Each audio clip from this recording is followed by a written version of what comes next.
भगवतो सम्मा सम्बुद्धस्य। नमो तस् भगवतो अरहतो सम्मा सम्बुद्धस्य। साधु साधु साधु। नमस्ते बंदे जी, आर्या जी, विपश्यना आचार्य और मेरे सारे धम्मा ब्रदर्स एंड सिस्टर्स। तो हम अभी अभिधम्मा का हमने जब स्टार्ट किया था, वहां से चलते चलते अब हम लास्ट सोपान पे आ गए हैं, यानी हमारा लास्ट पार्ट चल रहा है अभी। हमने इसमें कम्मठान, जो 40 कम्मठान है, वो देख लिए हैं। और अब हम विपश्यना की तरफ जा रहे हैं कि विपश्यना कैसे, विपश्यना ज्ञान कैसे ये होता है, उसकी सीढ़ियां कैसी है, उसमें विशुद्धि मग्ग भी है, और किस तरह से वो हमें मग्ग फल की प्राप्ति होती है, तो वो अब हम जान रहे हैं। तो 40 कर्मठान जब हमने कंप्लीट किए, वो सारे जो भी है, जितने भी 40 कर्म स्थान है हमारे प्रैक्टिस के, वो सारे के सारे सिर्फ समाधि के लिए है। यानी उससे मन एक आलंबन में एकाग्र होता है, उससे मन शांत होता है और उस आलंबन को ही ग्रहण करता है, क्योंकि मन का स्वभाव है कि वो कोई ना कोई ऑब्जेक्ट लेता है। तो जब हम समाधि लेते हैं, तब समाधि का अभ्यास करते हैं, तब उस वक्त हम मन को एक ही ऑब्जेक्ट में टिकाते हैं, और मन इस तरह से वहां पे समाधिस्थ होता है। तो इस तरह से जितने भी कर्मठान है, 40 के 40, उनमें से आप कोई भी ले लो, उससे हम मग्ग फल की प्राप्ति नहीं करेंगे। उससे हमारा माइंड जो है वो कॉन्सेंट्रेटेड हो जाएगा उस आलंबन में। तो ये सिर्फ क्या है, समाधि का क्षेत्र है। जितने भी हमारे कर्म स्थान है, वो सारे के सारे सिर्फ समाधि के लिए है। लेकिन समाधि बहुत इंपॉर्टेंट है, क्योंकि अगर मन एक ऑब्जेक्ट के साथ टिकता है, तो वो टिकना जो प्रैक्टिस है, जो अभ्यास है, उसी से हम विपश्यना में बहुत प्रगति कर सकते हैं। इसलिए जब हम सेंटर भी जाते हैं, जब प्रैक्टिस करते हैं, तो वहां पे हमें समाधि का अभ्यास करा जाता है। यानी हम पहले आनापान की प्रैक्टिस शुरू करते हैं, और उसके बाद ही हम विपश्यना की तरफ मुड़ते हैं। तो डायरेक्ट मन विपश्यना की तरफ नहीं जा सकता है, क्योंकि मन बहुत चंचल रहेगा। तो वो जो हो रहा है, जो उस वक्त जो भी घट रहा है, वो घटना वो देख नहीं सकता, यानी अनुभव अनुभव भी नहीं, उसको अवेयरली वो जान नहीं सकता। इसलिए समाधि का अभ्यास किया जाता है। तो हमने 40 कर लिया है, तो लास्ट टाइम पे थोड़ा सा सिर्फ अभिनय का रह गया है, तो वो एक पैराग्राफ कंप्लीट करते हैं, फिर विपश्यना की तरफ जाते हैं। तो पेज नंबर 343 पे है, अभिनय वसेना पवत्तमानम पाना रूपा वज्रा पंचम झानानम अभिन्य पादका पंचम झानम वुठा हित्वा अधिष्ठाय दिकम अजे अज अवाजित्वा परिखम्मम करोन्तस रूपा देसु आलम्बनेसु यथा रमम अपेति। तो यहाँ पे सिर्फ मतलब बता रहे हैं अभिनय के बारे में।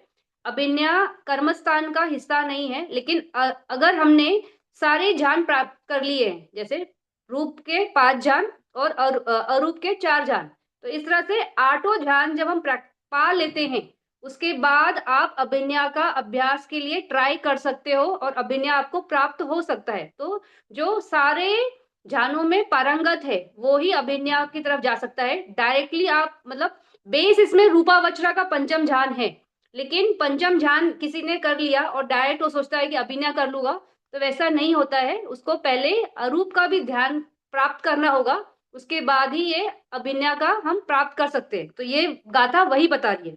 अभिनय वसेना यानी अभिनय के वश से प्रवर्तमान प्रवर्तमान होते हुए पाना रूपा अवचरा पंच रूपा वचरा पंचम जान, तो रूपा वचरा के पंचम जान के बाद अभिनय पादका यानी उसको पद को प्राप्त करने के लिए पंचम जान का उठत्वा यानी पंचम जान से उठकर अधि अधि अधिथेय दिकम अवज्यता यानी अवज्यता है ना, माइंड को उस पर डाइवर्ट करना है। परिकम्मा यानी प्रैक्टिस स्टार्ट करता है करंतस रूपा आदेशु आलंबनासु, तो जो रूप का जो भी उसका आलंबन होगा, जो उसने कसीना से प्रैक्टिस करते हुए, तो उसको लेते हुए यथारहम अपेति यानी उसे वो मिलेगा, अर्पण वो प्राप्त करता है।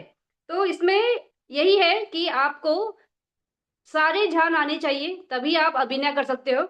और सारे कसीना ये भी है कि आपको 10 के 10 कसीना में ये मेडिटेशन प्रैक्टिस करना पड़ेगा। यानी पृथ्वी कसीना के साथ भी करना पड़ेगा, फिर आपका ये वाटर कसीना के साथ भी करना पड़ेगा, फायर एलिमेंट के साथ भी करना पड़ेगा, अलोका के साथ भी करना पड़ेगा, वो कलर के कसीना से भी करना पड़ेगा। इस तरह से सारे 10 के 10 कसीना में प्रैक्टिस करना होता है। और सारे ध्यान प्राप्त करने होते हैं तब अभिज्ञा होती है।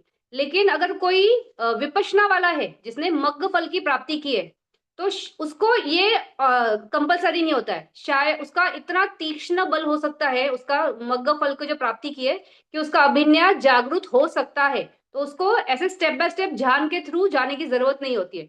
तो बस इतना सा सिंपल है ये ध्यान का, तो उसी को है। फिर उसमें आगे और एक लाइन है, अभिज्ञा च नाम इद्धि विद्यम दिब्बशोतम परचित्त विज्ञान पुब्बे निवासुन वसत पुब्बे निवासुन सती दिब्ब चकुति पंचदा। तो बोल रहे कि 5 टाइप के अभिज्ञा होते हैं, इद्धि विद्धि यानी अलग अलग टाइप के रिद्धि बल, कि पानी पे चल सकते हैं, हवा में उड़ सकते हैं, दीवार के आर पार जा सकते हैं, तो सारे ये रिद्धि बल में आ जाते हैं। फिर दिब्ब शोतम यानी कहीं का भी सूक्ष्म से सूक्ष्म या बहुत कर्कश स्वर सुन सकता है, इस यहां से लेके ब्रह्मावल तक कोई भी स्वर सुन सकते हैं। फिर परचित्त विज्ञानम, परचित्त विज्ञानम यानी सामने वाला क्या सोच रहा है, तो उसके माइंड को रीड कर सकते हैं। फिर पुब्बे निवासु सती यानी पास्ट में कितने लाइफ हुए हैं वो देख सकते हैं, खुद का भी और किसी और का भी। और दिब्ब चक्षु यानी देख सकते हैं, किसी चीज को भी आप देख सकते हो कहीं का भी, कोई भी देवा वर्ल्ड का, कोई भी रूप भूमि का, कोई भी भूमि का देखना हो चाहिए, देखना चाहते हो तो देख सकते हो। तो इस तरह से ये अलग अलग अलग अभिज्ञा है। तो अयम यथा गोचरा भेदा निथिता च समता कमठा था ना नायो। तो इस तरह से बोल रहे हैं कि जो समता यानी मेडिटेशन में कंसंट्रेशन के लिए जो पार्ट है वो कंप्लीट होता है यहाँ इस तरह से। तो अभी हमारा कम्मठान कंप्लीट हुआ। अभी इसके आगे चलते हैं पेज नंबर 344 पे, विपश्यना संग्रह। अभी यहाँ पे विपश्यना संग्रह चालू हो रहा है कि विपश्यना की प्रैक्टिस कैसे और कैसे करते हैं। तो पहले आता है इसमें स्टेजेस ऑफ प्यूरिफिकेशन यानी विशुद्धि।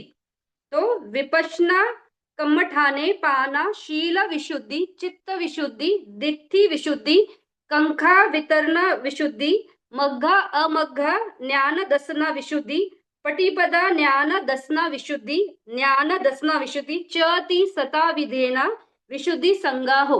तो 7 स्टेजेस है विपश्यना के, 7 स्टेजेस है विशुद्धि के, कि प्यूरिफाई आप कैसे होते जाते हो और आगे आगे बढ़ते जाते हो। तो ये जिस तरह से बताया है कि सबसे पहले शील विशुद्धि है, फिर चित्त विशुद्धि है, फिर दिट्ठी विशुद्धि है, तो ये इसी क्रम में चलती है। मतलब पहले शील विशुद्धि ही होगी, उसके बाद ही चित्त विशुद्धि आएगा, उसके बाद ही दिट्ठी विशुद्धि आएगी, उसके बाद ही ये शंका वितरण विशुद्धि आएगी, फिर उसके आगे मग्ग अमग्ग विशुद्धि आएगी।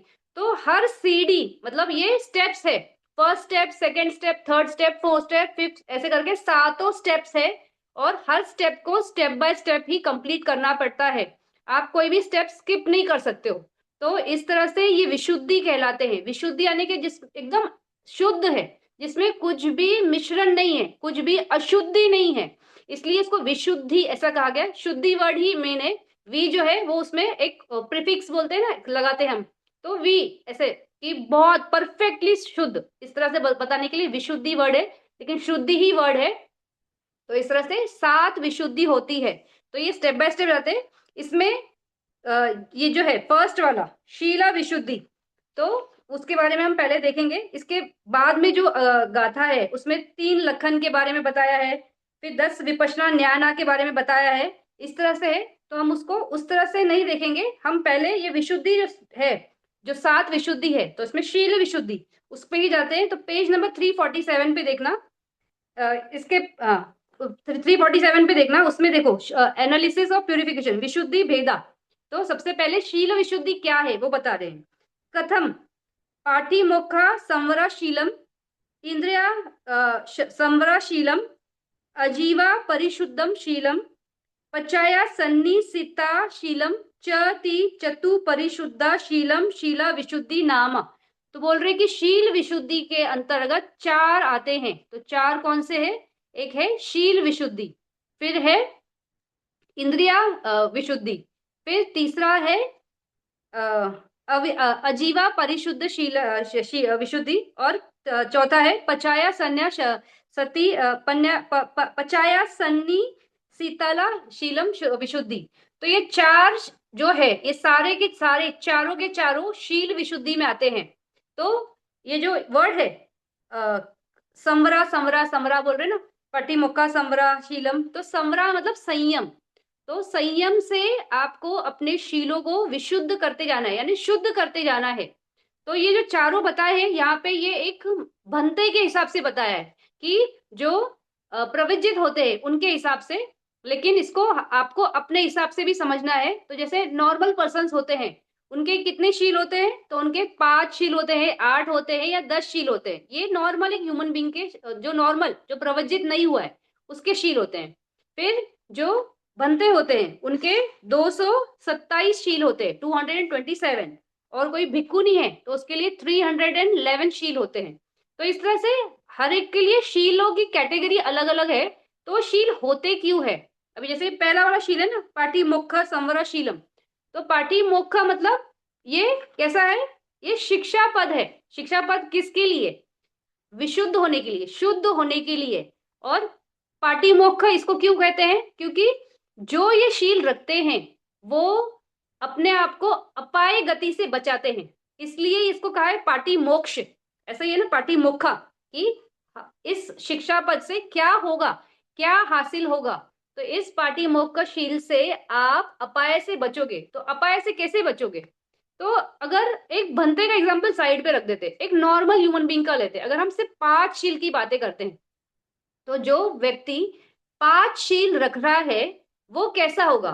तो 5 शील बेसिक वाले कौन से, कि हम प्राणी हत्या नहीं करते हैं, फिर हम झूठ नहीं बोलते हैं, हम व्यभिचार नहीं करते हैं, हम चोरी नहीं करते हैं, और हम नशा पता नहीं करते हैं। तो ये 5 शील अगर जो कोई व्यक्ति रखता है, तो अगर हम सोचे तो वो क्या हो रहा है, वो अकुशल धर्मों से दूर हो रहा है ना। तो वो लालच के बीज नहीं डाल रहा है, वो द्वेष के बीज नहीं डाल रहा है, वो मोह के बीज नहीं डाल रहा है। तो इस तरह से ये 3 जो अकुशल धर्म के जो संस्कार है उनसे दूर हो रहा है। तो जब वो उनसे दूर है तो क्या हो रहा है, उसके कर्म कैसे होंगे, शुद्ध होंगे, क्योंकि उसने कभी किसी का प्राणी हत्या नहीं किया, कोई व्यभिचार नहीं किया है, कोई झूठ नहीं बोला है। तो ये सारे करते वक्त तो वो इन किलेश धर्मों से दूर है।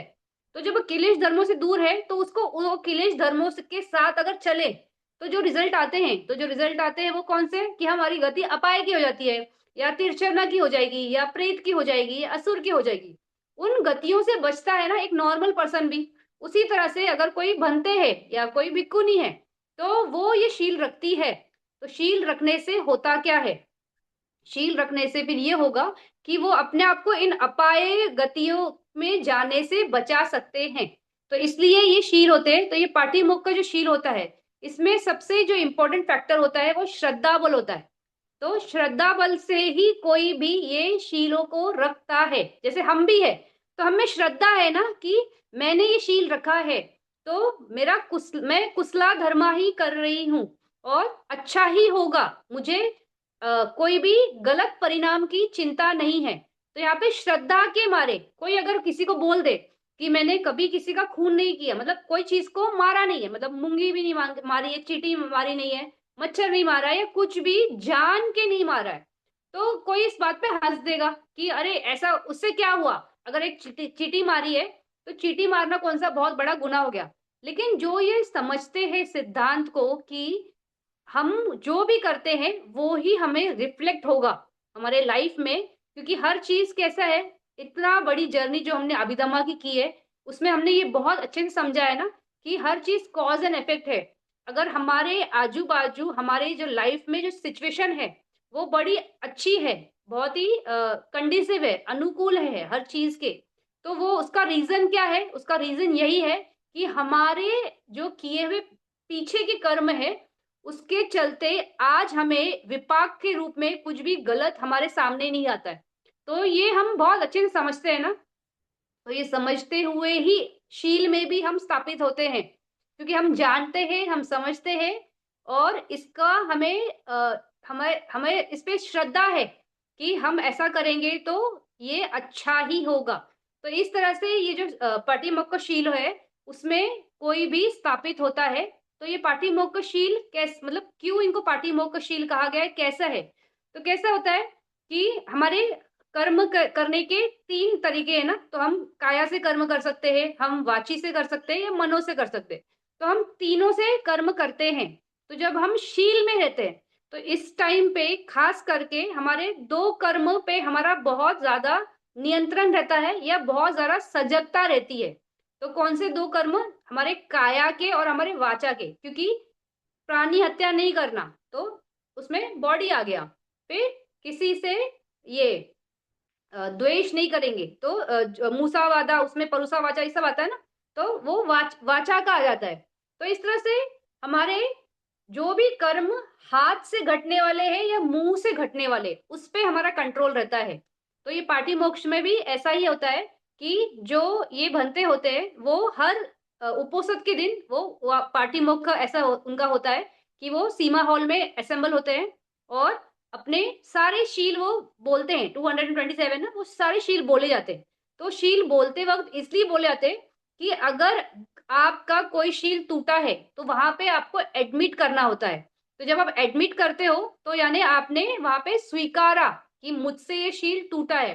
तो इस तरह से आप अपने आप को सजग करते हो कि मैंने ये शील तोड़ा, तो नेक्स्ट टाइम मुझसे ये ना टूटे, इसलिए भी बोला जाता है। और ये एक तरीका है, अगर आपका कोई शील टूट गया है और आपने उसको अगर बताया है किसी सीनियर बनते को, तो वो उस तरह से आपका ये शील फिर से आप उसमें सजग हो जाते हो और आगे ना टूटे। क्योंकि अगर बार बार वो शील टूट रहा है और बार बार वो बनते को आप बोलोगे कि ऐसा हो रहा है, ऐसा हो रहा है, तो वो आपको वहां पे कैसा होगा, आपके लिए भी वो अच्छा नहीं है ना। मतलब एक लज्जादायक चीज है ना कि हम बार बार शील तोड़ रहे हैं और बार बार एडमिट कर रहे हैं। तो एडमिट कर रहे हैं इसका मतलब आप सजग हो कि आपसे शील टूट रहा है, लेकिन इतना सजग होना है ना कि शील टूटे ना। तो इस तरह से पाटी मोक्ष में वो बोल के अपना शील को वो शुद्ध करते हैं। तो इसलिए ये विशुद्धि मतलब विशुद्ध हुए, यानी शील से शुद्ध हुए, इस तरह से बोलते हुए ये पाटी मोक्ष के हिसाब से होता है। फिर अगर कोई ऐसा शील टूटा है जो टूटना नहीं चाहिए, जैसे कोई व्यभिचार नहीं होना चाहिए, प्राणी हत्या नहीं होनी चाहिए, अगर वैसा शील टूटता है तो फिर संघ से ही निकलना पड़ता है, क्योंकि वो शील को शुद्ध नहीं कर सकते, क्योंकि वो बहुत घात में आता है। इसलिए 5 हमारे भी देखो, 5 जो शील है वो वैसे ही बोलेगे ना कि वो आधार है, उनमें से कुछ टूटा तो वो आपको अपाय लेके ही जाएगा। तो शील टूटने नहीं चाहिए, वही हमारा प्रयास होना चाहिए। तो फर्स्ट था पटिमुख का शील। फिर दूसरा है इंद्रिया संवरशील। तो जो इंद्रिया संवरशील है उसमें आपकी इंद्रियों पे आपका कंट्रोल होना चाहिए। अभी जो जितनी भी इंद्रियां हैं हमारी, जो पूरे 6 इंद्रियां हैं, वो इंद्रियां कैसी है? वो इंद्रियां बड़ी चंचल है। क्यों चंचल है? स्वभाव उसका चंचल क्यों है? क्योंकि इतनी बार संसार में विचरण करते करते हमने सिर्फ यही जाना है कि हम जैसे ही कोई इंद्रिय का विषय आएगा तो मन उस इंद्रिय के विषय में डायरेक्टली जुड़ जाता है। तो जुड़ने की वजह से क्या होता है, वो वहां पे संस्कार बनाता है, लोभ के, द्वेष के जो भी संस्कार बनेंगे वो बनते जाते हैं। तो इंद्रिय संवर में हम यहाँ पे बहुत सजग रहते हैं कि अगर कोई लोभ का आलंबन है हमारे सामने तो हम लोभ ना करें, अगर हमारे सामने कोई द्वेष का आलंबन है तो हम द्वेष ना करें। तो मन से बड़ा सजग रहना पड़ता है, यानी सती आपकी बड़ी सजग होनी चाहिए, तभी ये शील नहीं टूटते हैं। तो अगर ये शील टूटता है तो इसमें क्या होता है कि आपको स्ट्रॉन्ग फिर अधिष्ठान करना पड़ता है कि मैं नेक्स्ट टाइम बहुत ध्यान दूंगा, दूंगी, और ये शील मेरा नहीं टूटना चाहिए। तो ये इंद्रिय संवरा शील है, इस तरह से होता है।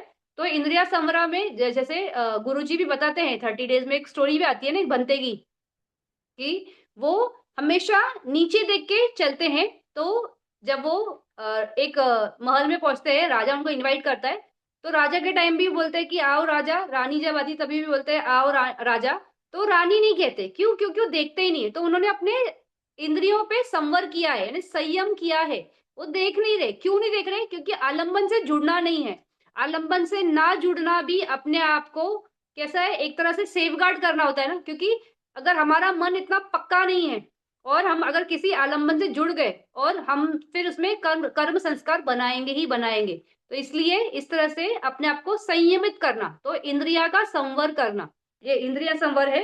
फिर आजीविका, ये संवरा यानी आजीविका में संयम। तो ये जितने भी ये है जो संघ में रहते हैं, बनते बोलो, भिक्खुनी बोलो, या अनागरिक है, मेल या फीमेल जो भी।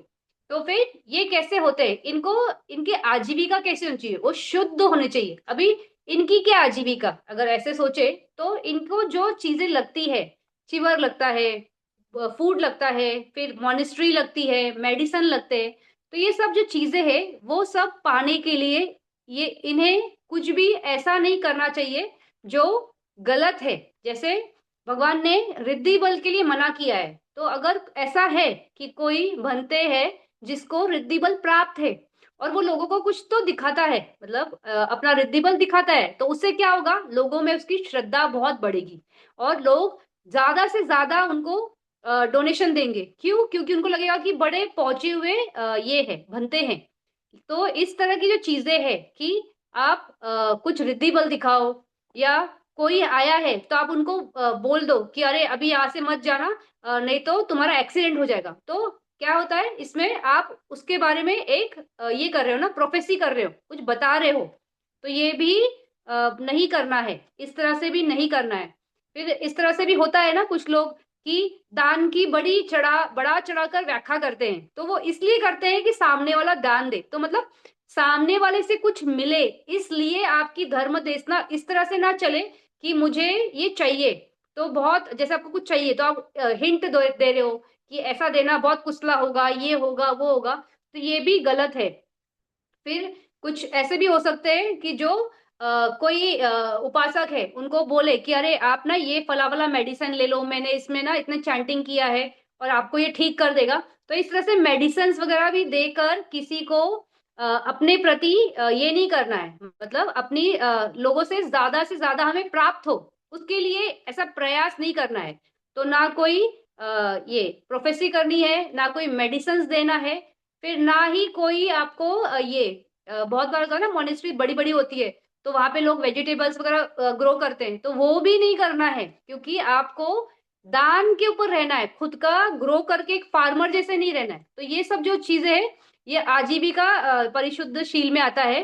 तो अगर ये टूटता है तो उसमें करना क्या है, तो करते ये है कि आपको वो चीजों को त्यागना होता है। अगर आपने मान लो लोगों को बता बता के कुछ प्रोफेसी करके दान आपको प्राप्त हो रहा है, तो वो स्टॉप, एक्टिविटी स्टॉप कर दो। अगर मेडिसिन दे रहे हो और उससे लोगों में आपकी श्रद्धा बढ़ रही है कि ये बनते जो मेडिसिन देते हैं बहुत अच्छी है, तो वो स्टॉप कर दो। तो इस तरह से आप अपने आप को शुद्ध कर लेते हो, तो इस तरह से आपको बचाते हो।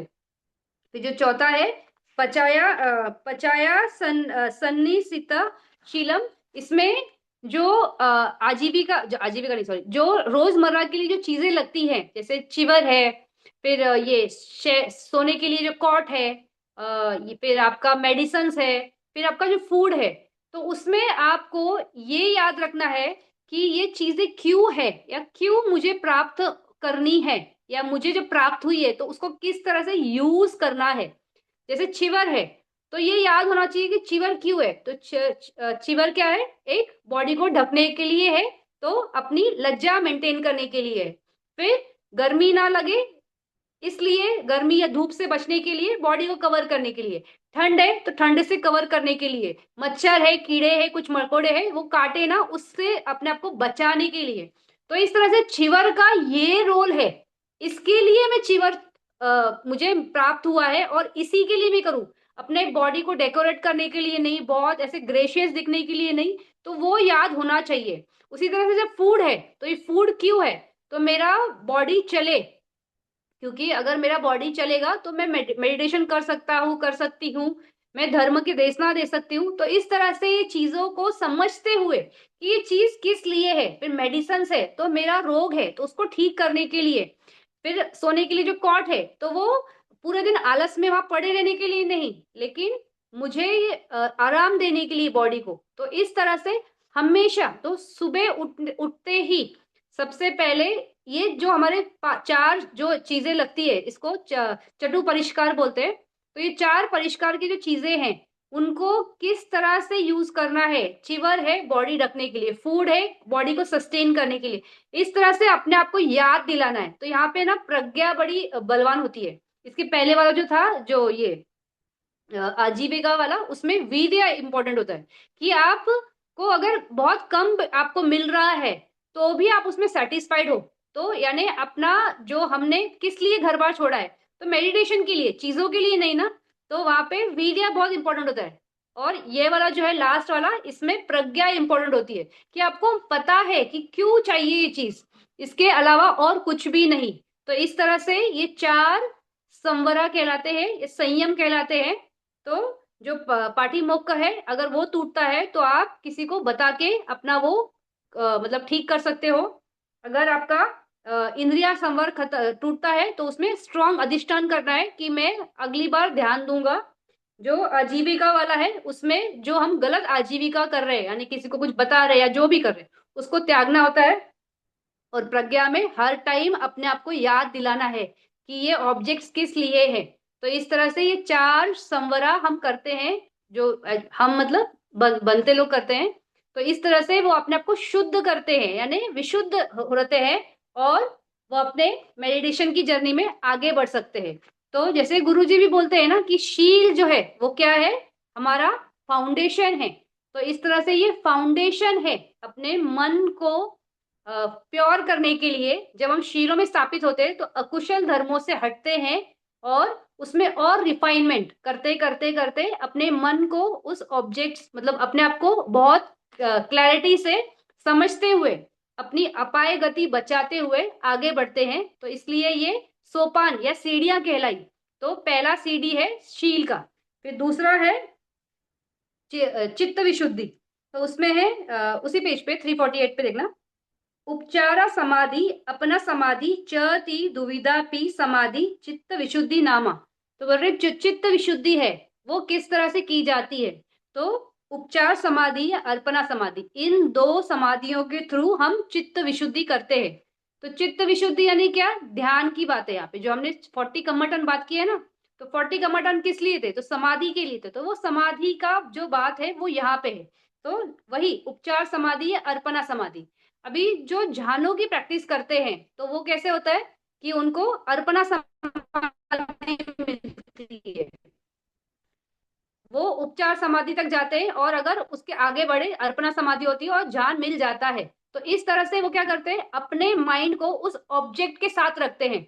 तो यहाँ पे जब ये करते हैं, वो प्रैक्टिस करते हैं कसीनास के साथ बोलो या किसी और कम्मठान से, जो भी ऑब्जेक्ट लेकर, तो उसमें जब वो उपचार तक पहुंचते हैं ना, उपचार जो समाधि है वही चित्त विशुद्धि कहलाती है, क्योंकि मन इतना रिफाइंड हो गया है। वहां पे क्या होता है, उपचार समाधि में ही आपके जो निवरण है, जो 5 निवरण है, वो शांत हो जाते हैं। मन चित्त मैला क्यों है, चित्त मैला इसीलिए है क्योंकि वो विषयों के साथ है, और वो भी गलत विषयों के साथ है। तो जो 5 निवरण है, काम छंद का है, व्यापाद का है, विचिकिचा का है, उदच्च का है, तीनम इदम का है, ये सारे कैसे है, ये मन को और मैला करते जाते हैं।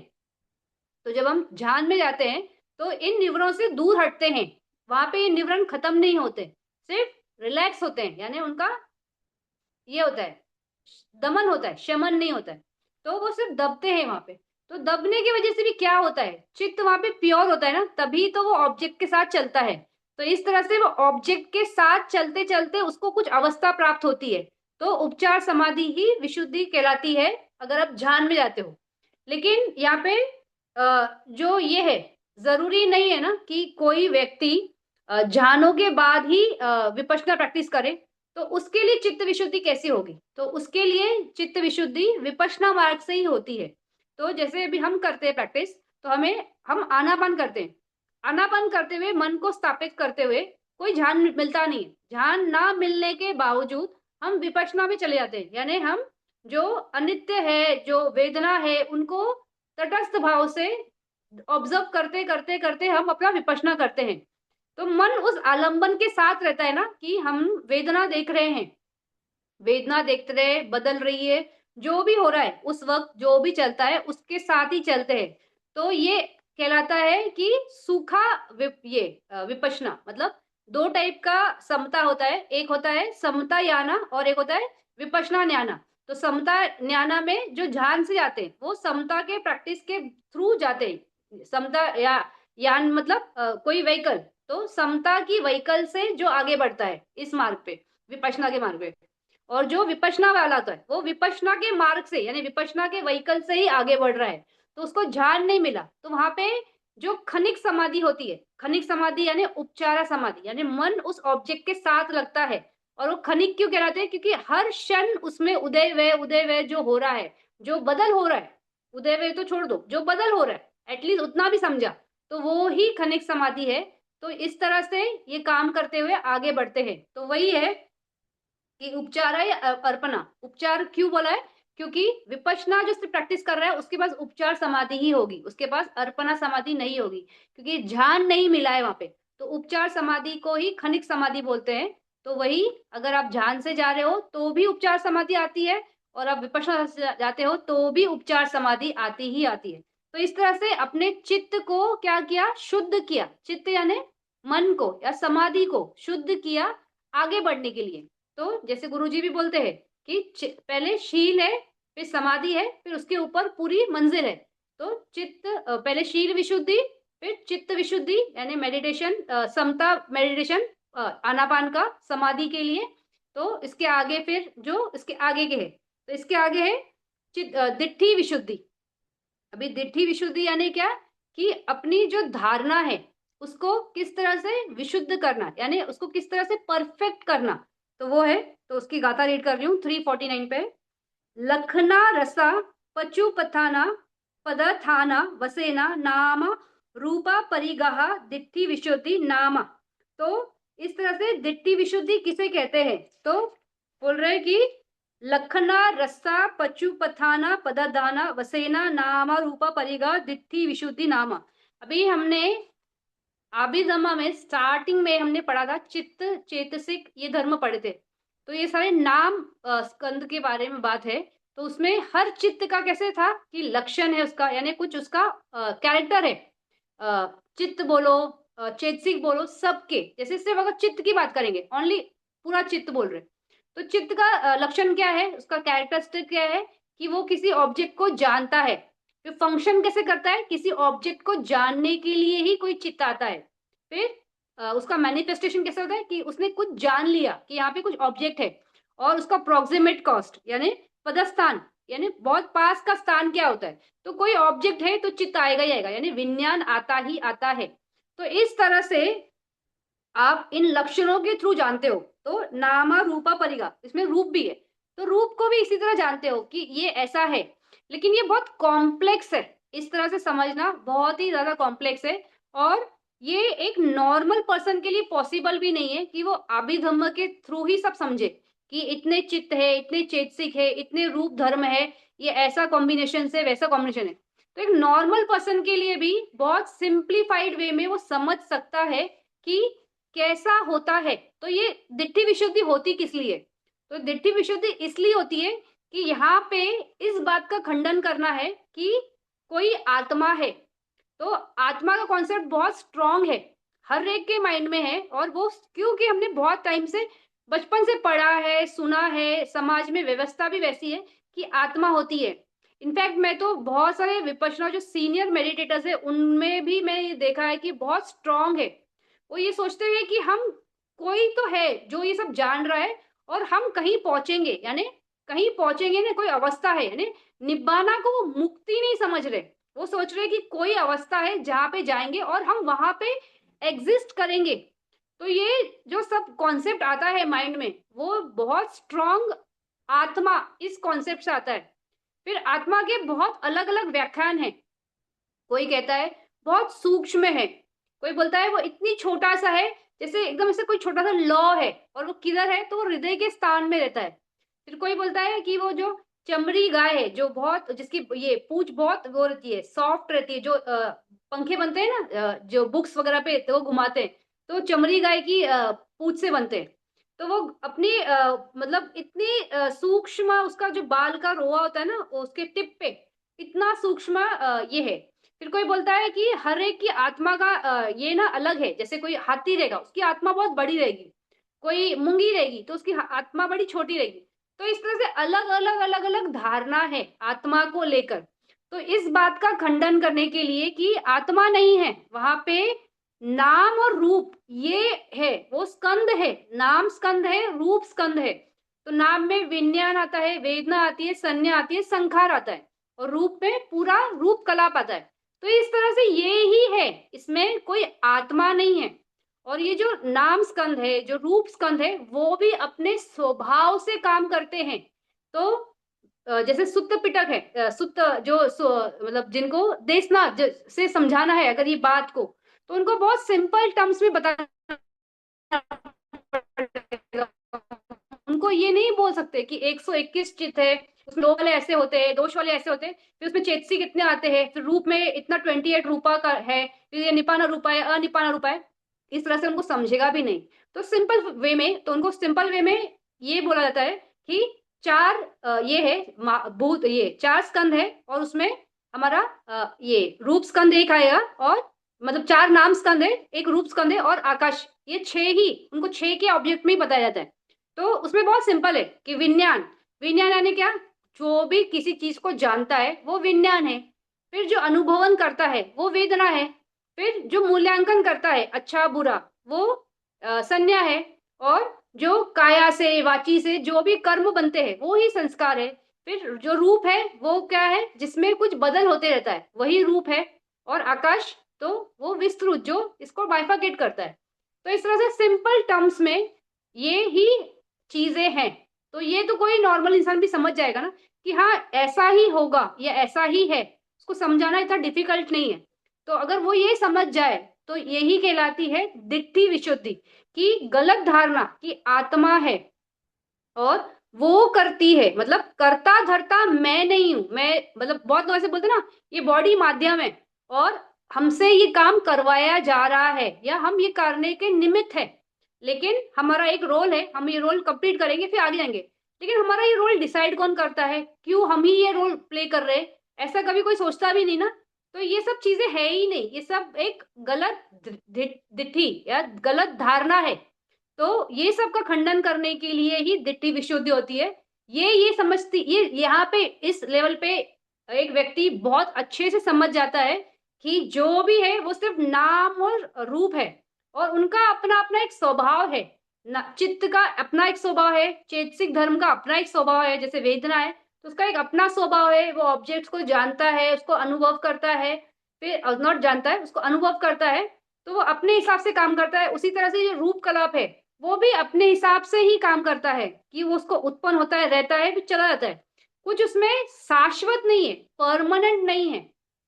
तो इस तरह से ये हमारा नाम और रूप स्कंद कैसा है, तो वही बोला है ना, नामा रूपा परिगहा, यानी वो कैसे बाइफरकेट हुए, ये कैसे हुए। तो इसी तरह से ये होते हैं। और ये जब समझता है कोई व्यक्ति तो वो दिट्ठी विशुद्धि होती है, यानी उसकी रॉन्ग धारणा वहां पे शुद्ध होती है और वो आगे बढ़ सकता है। तो अभी हमने पहले देखा शील विशुद्धि, फिर उसके बाद था हमारा शील के बाद ये चित्त विशुद्धि, फिर दिट्ठी विशुद्धि। तो इस तरह से चलते चलते आगे फिर है शंका वितरणा विशुद्धि। तो ये ऐसा है, तेषाम एवा च नामा रूपम पचाया परिगा कंघा वितरण विशुद्धि नामा। तो बोल रहे कि शंका, शंका का निवारण करते हुए ये विशुद्धि है। तो किस चीज की शंका, तो शंका किस चीज की, कि क्या मैं अतीत में था, सबसे पहला ये। बहुत लोग सोचते हैं ना कि हम बस आ गए, मतलब हम ऐसे ही उत्पन्न हो गए। बहुत से लोग बोलते हैं, मतलब आज के टाइम में तो मैं ज्यादा से ज्यादा लोगों को सुन रही हूँ कि वी आर जस्ट बॉर्न, मतलब हम जस्ट पैदा हो गए। फिर उसमें अगर सामने से ये पूछा जाए कि आप फिर इधर ही क्यों हो, कहीं और क्यों नहीं, तो कोई जवाब नहीं। तो जवाब नहीं है, लेकिन उनकी धारणा बड़ी स्पष्ट है या बहुत फर्म है कि ऐसा ही है, मतलब कोई रीजन नहीं है। और उनका ये भी मानना है कि इस भूमि पे रहेंगे, अपना जो भी कर रहे हैं हम काम करेंगे, कर्म करेंगे, अच्छा बुरा, उससे कोई लेना देना नहीं। इसके बाद जाने के बाद भी ना कुछ है नहीं, मतलब बस ये है, ये भव के बाद कुछ आगे नहीं है। तो इस तरह से बहुत स्ट्रांग लोगों के माइंड में एक रॉन्ग धारणा है। और ये भी डाउट्स है कि पहले हम थे ही नहीं, तो अभी अब बस अभी आ गए, तो इस तरह से एक शंका होती है। तो ये विशुद्धि जो है वो शंका का निवारण करती है। तो इसमें बहुत जरूरी है ये समझना कि पहले उसमें धारणा कैसी बनी है, क्यों ये डाउट्स माइंड में आए हैं। तो उसके लिए सबसे पहले होता है हमें समझना है कि अहेतुक दिट्ठी। तो अहेतुक दिट्ठी ये कहता है कि कुछ भी जो भी घटता है वो घटने के पीछे कोई रीजन ही नहीं है, यानी देयर इज नो कॉज जिसकी वजह से ये सब चीजें घट रही है। तो ये कहलाता है अहेतुक दिट्ठी। तो लेकिन अगर हम मान भी ले, और ऐसे क्या बोलते आर्ग्यूमेंट सेक के लिए, अगर हम ये मान भी ले कि हर चीज विदाउट कारण घटती है, मतलब बस ऐसे ही घट जाती है, अगर ऐसे भी हम मान ले, तो फिर हम उस चीज का जवाब कैसे देंगे कि फिर हर कोई अलग अलग अलग अलग क्यों है? क्यों कोई कुत्ता है, कोई बिल्ली है, कोई इंसान है, कोई घोड़ा है? क्या रीजंस है कि ये अलग अलग योनियों में लोग हैं? फिर अलग अलग योनि भी छोड़ दो, अगर ह्यूमन वर्ल्ड में भी है तो कोई कैसा है, कोई कैसा है, कोई कैसा है, तो हर एक अलग अलग अलग है। तो कुछ तो कॉज होगा, ये समझ में आता है वहां पे। फिर इस अगर ये सोचे कि जैसे विज्ञान है, चक्षु का विज्ञान है, तो जब हमने पढ़ा था चक्षु विज्ञान, तो हमने ये समझा ना कि चक्षु विज्ञान आने के लिए भी कोई कारण होता है, यानी कोई सामने ऑब्जेक्ट होना चाहिए, फिर हम अंधे नहीं होने चाहिए, फिर वहां पे लाइट होना चाहिए, फिर हमारे मन का अटेंशन होना चाहिए। इतने कॉजेज होने के वजह से ही विज्ञान आता है। तो इस तरह से ये अहेतुक दिट्ठी जो है वो कुछ भी आंसर नहीं कर पाती है, तो वो कैसे एकदम साइलेंट है, मतलब वो सिर्फ एक बोल दिया उन्होंने, एक स्टेटमेंट है कि कोई भी चीज कारण के बगैर होती है, लेकिन कारण के बगैर होती है तो उसको समझाने के लिए कोई शब्द नहीं है उनके पास। तो इस तरह से ये अहेतुक दिट्ठी होती है। फिर एक होती है विषम दिट्ठी। तो विषम दिट्ठी में इस तरह से होता है कि ये मालूम है हमें कि ये संसार ना किसी ने तो रचा है, तो रचा है यानी कोई रचयिता है। तो ये तो बहुत कॉमन है ना, हर हर हर मान्यता में ये बात है कि देयर इज अ गॉड, मतलब भगवान है। तो हिंदू धर्म में भी है, मुस्लिम धर्म में भी है, क्रिश्चियन धर्म में भी है, ईसाई धर्म में भी है। हर धर्म में ये मान्यता तो स्ट्रांगली चलती है कि कोई गॉड है। लेकिन अगर हम ये समझे कि अगर कोई भगवान है, तो वो भगवान भी कौन है? तो वो भी एक रूप और नाम स्कंद है ना, तो नाम और रूप स्कंद ही है। अगर वो नाम और रूप स्कंद है तो 100% उसकी उत्पत्ति के पीछे कोई कारण होगा।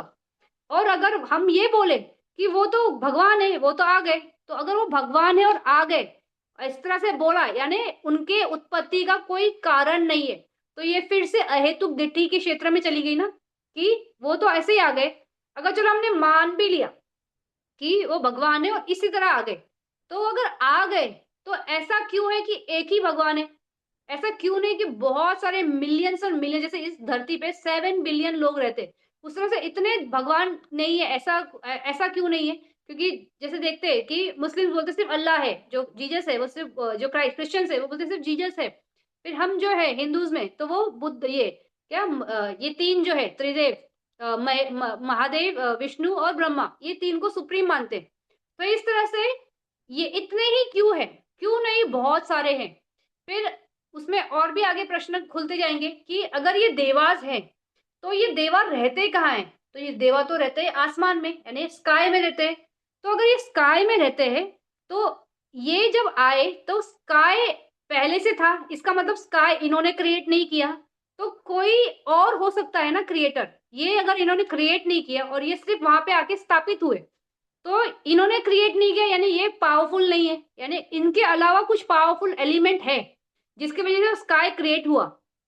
फिर उसमें और भी आगे सोच सकते हैं कि अगर ये है कि ये इनके पास जो पावर्स है या वो जो स्काई है उसको चलाने वाली कोई एक शक्ति है, तो यानी वो जो शक्ति है वो ज्यादा पावरफुल है, ये गॉड्स इतने पावरफुल नहीं है। यानी ये नीचे आ गए ना, तो ये गॉड सुप्रीम कैसे हो गए? तो इन सब प्रश्नों में ये सब खुलते जाता है कि यहाँ पे ये जो चीजें हैं, ये जो समझ में आती है, मानस में जो समझ में आती है कि क्रिएटर है, फिर ये है, तो ये सब गलत लगने लगती है। फिर आगे और भी प्रश्न मन में उठते हैं कि अगर ये भगवान है और इन्होंने ये दुनिया रची है, तो क्यों रची है? ये भी एक प्रश्न आता है। तो अगर मान लो इन्होंने खुद के लिए रची है कि मैं हूं रचेता, मैं अपने लिए एक दुनिया क्रिएट करता हूं, तो अगर वो खुद के लिए कुछ क्रिएट कर रहा है यानी खुद के लिए, तो वहां पे लोभ है। अपने लिए हम भी कुछ भी करते हैं, अपने लिए करते हैं ना, तो लोभ के चलते ही करते हैं ना। तो ये देवता भी तो वैसे ही है कि लोभ के लिए कुछ कर रहा है, तो यानी कुछ क्रिएट कर रहा है। अगर मान लो कि वो चलो मान लिया कि उसने क्रिएट कर दिया, लेकिन अगर उसने क्रिएट किया ही है, तो फिर उसने अ, ऐसे एलिमेंट्स क्यों क्रिएट किए कि जो डेंजरस है। जैसे इस ह्यूमन वर्ल्ड में हम देखते हैं ना कि शेर भी है, चीता भी है, हाथी भी है, फिर मगरमच्छ भी है। तो ये सब कैसे है? ये सब अगर हम उनके सामने पड़ जाए तो वो हमें जिंदा नहीं छोड़ेंगे, तो हम पे अटैक करेंगे, तो हमें मारेंगे। तो ऐसा दुनिया क्यों क्रिएट किया जहाँ पे इतना धोखा है, इतना डर है, इतना भय है। तो इसका मतलब वो हम बोलते हैं ना कि भगवान कैसे है कि बड़े ये है ना करुणा वाले हैं। तो ऐसी कैसी करुणा है कि उन्होंने ऐसे डेंजर एलिमेंट्स क्रिएट किए, फिर उन्होंने ये डेंजर एलिमेंट्स वर्ल्ड में क्रिएट ही नहीं करना चाहिए था। तो यहाँ पे करुणा का भी उनका खंडन हो जाता है कि वो करुणा उनमें नहीं है। फिर उनका अगर उन्होंने क्रिएट किया है खुद के लिए, तो लोभ है। तो वो तो लोभ है, तो वो एकदम सुपर ऐसे क्या बोलते हैं, बहुत क्लीन टाइप का पर्सनैलिटी नहीं है। तो इस तरह की चीजें चलती है। फिर अगर हम बोलेंगे कि ये उसका एक ये है, बहुत लोग बोलते हैं ना कि भगवान की लीला है। तो अगर लीला है, तो लोग फिर ये क्यों होते हैं, पैदा क्यों होते हैं, मरते क्यों है, बूढ़े क्यों होते हैं, बीमार क्यों होते हैं, ऐसे सब चीजें भी आती है ना। तो अगर ये लीला भी है, मान लो उसका चलो पूरा ये गेम है कि ऐसा होना चाहिए, वैसा होना चाहिए, वैसा होना चाहिए, वैसा होना चाहिए। तो उसमें लेकिन वो उस गेम में भी अपना किसी को मरने से बचा नहीं सकता है ना। उसका समय आया तो मरना ही है, किसी को पैदा होने तो पैदा होगा ही होगा। तो इस तरह से हर चीज का कैसा है, कोई तो नियम के थ्रू चल रहा है। वहां पे कोई भगवान की वजह से नहीं चल रहा है, एक नियम है। उस नियम के चलते ही सब चीज घट रहा है और सब चीज आगे आगे बढ़ रही है। तो इस तरह से ये विषम दिट्ठी होती है कि आपको ये जो गॉड है, जो क्रिएटर है, उसका खंडन करती है। इसके आगे होती है एक सम हेतु दिट्ठी। तो सम हेतु यानी कोई कारण, उसके वजह से चीजें हैं। तो ये बहुत अच्छे से हमको पटीच समुपाद में और पठाना में समझ में आता है कि हर चीज किसी कारण से ही है। जैसे पटीच समुपाद का वो पूरा जो चक्र है, जो 12 एलिमेंट्स है, तो अविद्या के चलते तृष्णा आती है, तृष्णा के चलते संस्कार बनेंगे, विज्ञान आएगा, फिर नाम रूप आएगा। तो इस तरह से वो पूरा चलते जाता है। लेकिन ये थोड़ा सा ऐसे समझाना डिफिकल्ट है किसी नॉर्मल पर्सन को। अगर हम वो बोलेंगे कि बैठो हमें डायग्राम बनाने वाले हैं और आपको बताएंगे पूरा जीवन चक्र कैसे चलता है, तो शायद उसको ये बात समझेगी नहीं। उसको अगर नॉर्मल टर्म्स में बताना है, तो उसको हम कर्म सिद्धांत से बता सकते हैं। जब कोई व्यक्ति उत्पन्न होता है, इस भूमि में उत्पन्न होता है, तो कैसे उत्पन्न होता है? वो माता पिता के किसी कर्म की वजह से उत्पन्न होता है। लेकिन वो कर्म की वजह से उत्पन्न जब होता है, तो उसमें भी कंडीशन क्या है, या कॉज क्या है, या रीजन क्या है कि वो उसकी उत्पत्ति होती है। तो उसकी उत्पत्ति होने का रीजन वो स्वयं होता है। पूर्व भव में कोई तो ऐसा कर्म किया जिसकी वजह से वो यहाँ पे स्थापित हुआ। तो इस तरह से कर्म से हम ये बता सकते हैं कि कॉज की वजह से ये हमारा उत्पत्ति हुआ। अगर हमने पीछे भव में मान लो ऐसे कर्म किए, यानी निब्बाना का हमने प्राप्ति प्राप्त कर लिया, तो हम यहाँ पे स्थापित हो गए ही नहीं ना। तो इस तरह से क्या है, हम स्थापित इसलिए हुए क्योंकि वहां पे कुछ कारण है। तो कर्म से ही बताना बहुत इजी हो जाता है। तो इस तरह से ये सम हेतु दिठि, यानी कि ये धारणा कैसी है कि कोई हेतु है तो ही कुछ उत्पन्न होगा। तो ये सारे हम दिठीज क्यों देख रहे हैं, इस हम बात कर रहे हैं शंका के बारे में। लेकिन शंका उत्पन्न होने के टाइम पे ये सारी दिट्ठियों का खंडन अगर नहीं हुआ, तो हमारी शंका निकलेगी नहीं। क्योंकि शंका ही क्या है कि क्या मैं अतीत भव में था? तो अगर अतीत भव में था, तो क्यों था, क्या रीजन था? कुछ तो कॉज होगा ना कि मैं वहां पे था। अगर मैं नहीं था और इसी भव में आया, तो कैसे आया? तो अगर मैंने ये भी मान लिया कि मैं इसी भव में फर्स्ट टाइम मेरा उत्पत्ति हुआ है, तो कैसे पॉसिबल है कि फर्स्ट टाइम में किसने डिसाइड किया कि ये फैक्टर्स होने चाहिए और इस फैक्टर में मुझे यहाँ पे प्लेस करना है, नहीं मुझे इस फैमिली में प्लेस करना है, मुझे इस इकोनॉमिकल सोशल कल्चरल इसमें प्लेस करना है? किसने डिसाइड किया? ऐसे ही तुक्का नहीं लगता है ना, कुछ तो फैक्टर्स होंगे ना। तो हर एक के पीछे कॉज है। उसको ढूंढने के लिए, उसको समझने के लिए हम ये दिट्ठी का बात कर रहे हैं शंका वितरण विशुद्धि में। फिर इस तरह से जब हम ये करते जाते हैं तो हम ये समझने लगते हैं कि हर चीज के पीछे कोई हेतु है। यानी ये अगर स्कंद है, हमारा 5 स्कंद है, तो ये कोई हेतु के चलते ही है। तो हेतु के चलते ही क्या है, जैसे हमने इसके पहले भी बात किया कि कंडीशंस होती है, तो विज्ञान भी है। अगर ये चक्कू का विज्ञान आना है तो 4 कंडीशन है तो ही विज्ञान आएगा। तो इस तरह से हर हेतु के वजह से ही होता है। फिर हमने हेतु पचाया भी देखा है, तो हेतु पचाया में हमने ये समझा है ना कि कोई भी एक्शन में मूल क्या रहता है, तो हेतु मूल रहता है। उस हेतु के वजह से ही कुछ घटता है। कुछ अगर ये है रूट्स है तो उसका ब्रांचेस निकलेगा ही निकलेगा, यानी कॉज आएगा ही आएगा, उसका इफेक्ट आएगा ही आएगा। तो इस तरह से ये दिट्ठी विशुद्धि के, तो इसमें 16 टाइप की हमारी दिट्ठियां होती, 16 टाइप के हमारे डाउट्स होते हैं। वो हमारे क्लास ये होते हैं, क्या बोलते हैं, शांत होते हैं, या उनका आंसर हमें मिलता है। तो वो 16 टाइप के डाउट्स कैसे होते हैं कि हमें ये होता है क्या कि हम पास्ट के भव में थे क्या, तो उसमें क्या मैं पहले के भव में था, फिर मैं था या नहीं था, ऐसा भी प्रश्न होता है। फिर अगर मैं था तो मैं कौन था, क्या मैं कोई उच्च कुलीन था, या मैं ब्राह्मण था, या मैं थोड़ा नीचे कैटेगरी में बॉर्न था, ये कहाँ मैं पैदा हुआ था। वो इस तरह का भी चिंतन सोचता है, करता है कि क्या था, मेरा अस्तित्व कैसा था। फिर मैं अगर पास्ट में था तो क्या मैं एनिमल वर्ल्ड में था क्या, तो इस तरह से भी सोचता है मन। फिर इस तरह से वो सोचता है, फिर वो ये भी सोचता है कि मेरे कितने जन्म हुआ, मैं सेकंड जन्म में क्या था, मैं थर्ड में क्या था, फोर्थ में क्या था। इस तरह से पास्ट के लिए उसकी 5 टाइप की ये क्या बोलते हैं डाउट्स होते हैं, शंका होती है कि ऐसा ऐसा था। फिर उसी तरह से इसी तरह के 5 शंका उसके फ्यूचर की भी होती है, क्या मैं फ्यूचर में होगा या मैं फ्यूचर में नहीं होगा, अगर मैं फ्यूचर में रहा तो मैं कैसा रहूंगा, किस घराने में रहूंगा, क्या मैं फ्यूचर में किसी एनिमल वर्ल्ड में रहूंगा, क्या फ्यूचर में मेरे और कितने लाइफ्स है। तो इस तरह की अलग अलग अलग अलग हमारी शंकाएं होती है। फिर उसी तरह से प्रेजेंट टाइम के लिए, तो प्रेजेंट टाइम के लिए यहाँ पे डाउट्स कैसे होते हैं वो कि क्या मैं हूं, जैसे हम बोलते हैं कि हम तो सिर्फ नाम रूप है, तो अगर मैं नाम रूप हूं तो क्या मैं हूं, इस तरह से भी एक शंका होती है ना। फिर मैं कौन हूं, क्या है, अगर हम बोल रहे बार बार नाम रूप नाम रूप नाम रूप, तो कौन सब ऑपरेट कर रहा है, तो ऑपरेट क्यों हो रहे हैं, वो कॉजेज एंड कंडीशंस की वजह से ही ऑपरेट हो रहा है। तो क्या मैं हूं इस तरह से, या मैं नहीं हूं तो मैं नहीं हूं, तो मैं नहीं हूं, मतलब जो जैसा भी है। और अगर मैं हूं तो मैं कौन हूं, हु एम आई। और अगर मैं हूं तो मेरा फॉर्म कैसा है, क्या मैं मतलब अगर मैं नाम रूप हूं तो क्या मैं ह्यूमन हूं या मैं जानवर हूं, क्या हूं, क्योंकि हम बोल रहे हैं ना नाम रूप है, तो एनिमल में भी नाम रूप है, इसमें भी है। तो मेरा क्या एग्जैक्ट फॉर्म है, क्या है मैं, तो इस तरह से फिर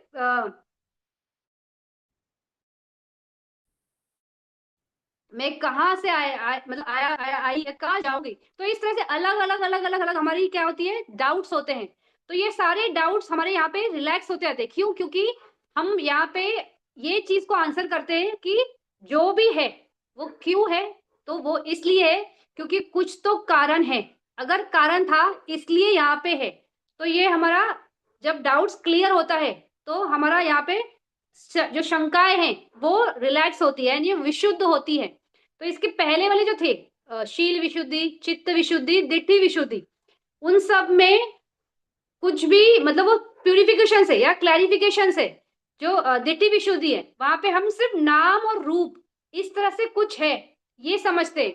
लेकिन शंका विशुद्धि में हम उस नाम रूप का कुछ कारण भी है वो समझते हैं। तो ये मेन डिफरेंस है दिट्ठि विशुद्धि और शंका विशुद्धि में। दिट्ठि विशुद्धि में हम ये सिर्फ जान समझ पाते हैं कि नाम रूप करके स्कंध है, आत्मा नहीं है।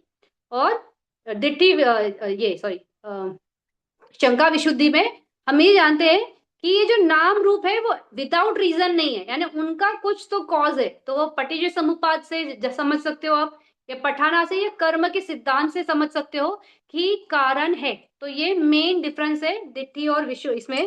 फिर इसके आगे है मग्गा अमग्गा ज्ञान दसना, ये थोड़ा सा इंपॉर्टेंट है, इसको ध्यान से सुनेंगे। मैं इसको एक गाथा है वो रीड करती हूँ, लेकिन वो पूरा मैं गाथा भी एक्सप्लेन नहीं करूंगी, मैं जो एक्सप्लेन कर रही हूँ उसमें ये गाथा पूरी एक्सप्लेन हो जाएगी। फिर लास्ट में मैं एक बार इसको टच करूंगी। तो इसका 350 पे गाता है।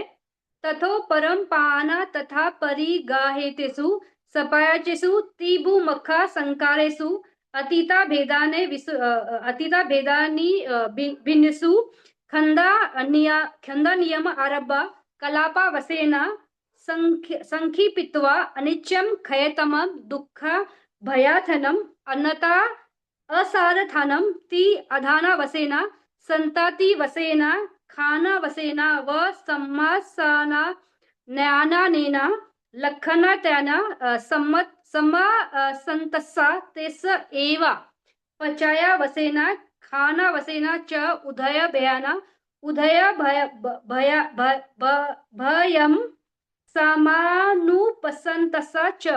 तो ये बहुत बड़ा गाथा है, लेकिन इसमें बोल क्या रहे हैं, ये मग्गा अमग्गा ज्ञान दर्शना विशुद्धि है। जब हम ये करते हैं ना, शंका विशुद्धि हमारी होती है, तो शंका विशुद्धि जब हमारी होती है तो हम वहां पे बहुत स्पष्ट ये बात समझ जाते हैं कि जो भी घट रहा है वो कारणों की वजह से घट रहा है, यानी और उसके पहले जो था कि नाम रूप, हम वो भी हमें समझ में आता है किसमें, दिट्ठी विशुद्धि में। तो इन दोनों की जोड़ से जब हम ये समझने लगते हैं और हमें शंकाएं निकलने लगती है, तो हम वहां पे ये जो है 3 लक्षणों पे काम करना हमारा शुरू हो जाता है। तो 3 लक्षण कौन से है, हमारा अनित्य है, अनात्मा है और दुख बोध। ये 3 लक्षण के साथ हम काम करना शुरू करते हैं। तो जब हम ये दिट्ठी विशुद्धि में ही, सॉरी दिट्ठी नहीं, शंका विशुद्धि में ही जब हम समझते हैं कि हर चीज कारण से है, मतलब कोई कारण है और उसकी वजह से होता है, तो वहां हमारी दिट्ठी क्या होती है, थोड़ी सी शुद्ध होती है, वो उसकी जड़ निकलती नहीं है। लेकिन शुद्ध होने की वजह से क्या होता है, वो बहुत टाइम तक रुकती है, यानी हम वहां पे बहुत क्लियर होते हैं कि हर चीज कारण से है।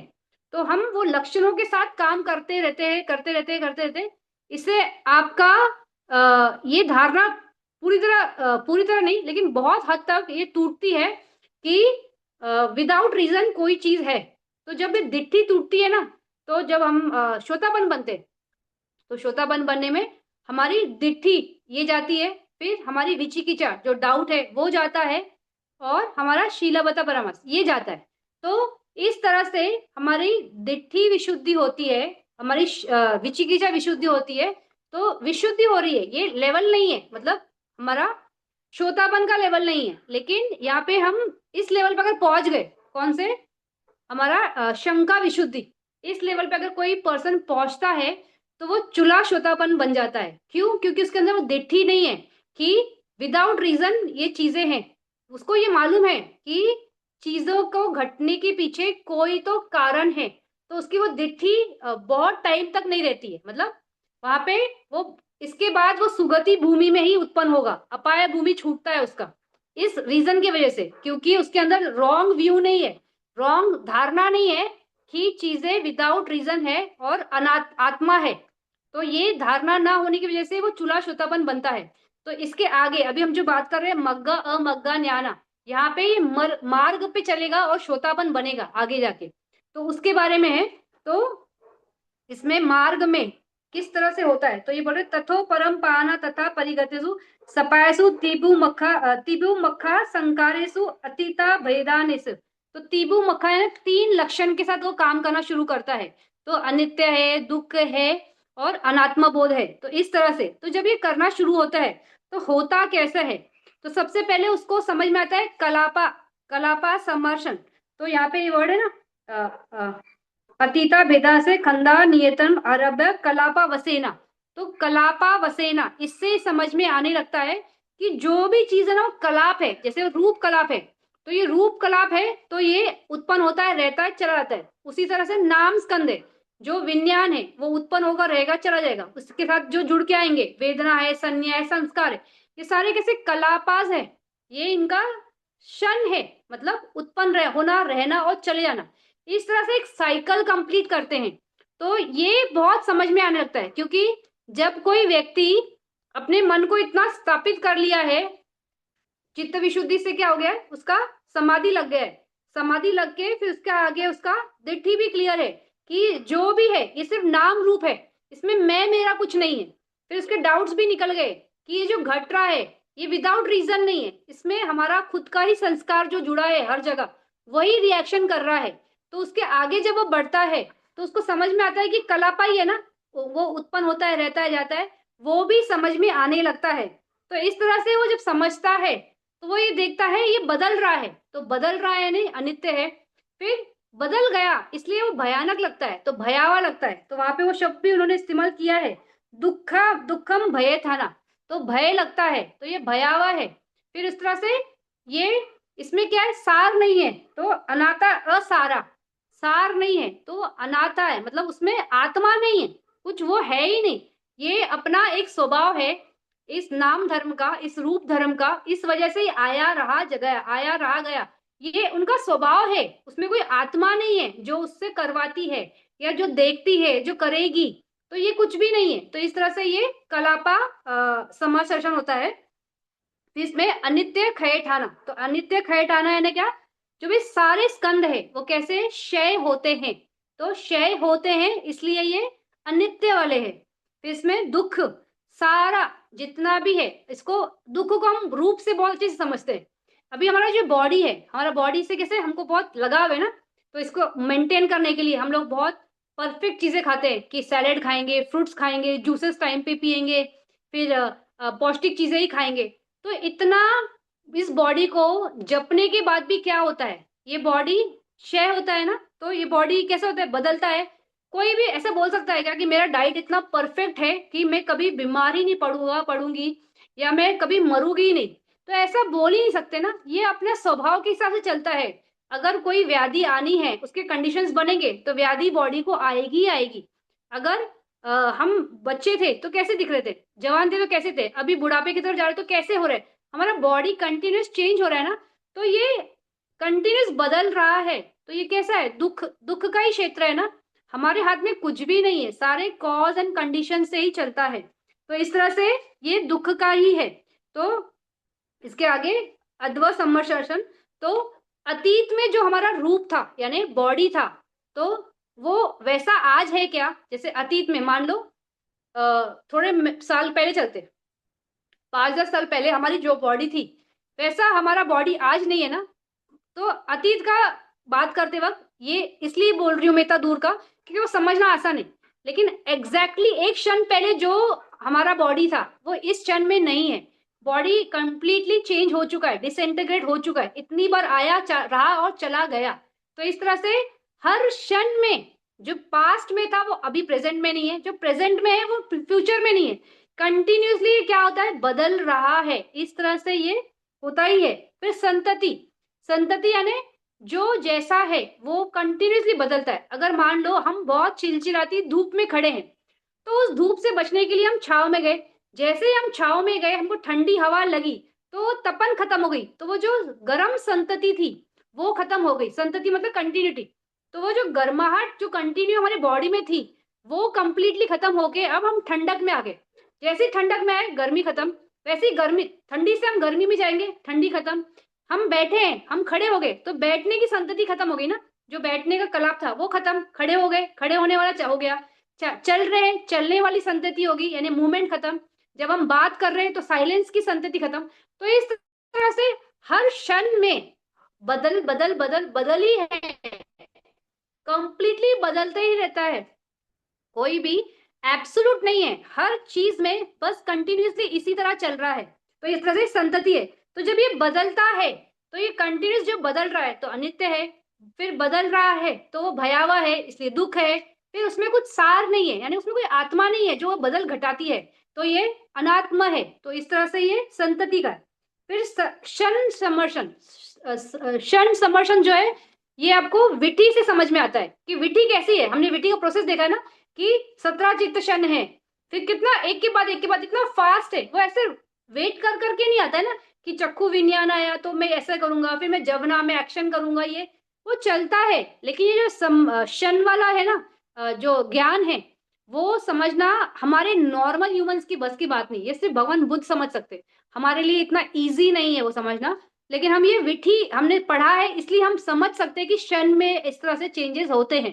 तो इस तरह से ये चीजें चलती है।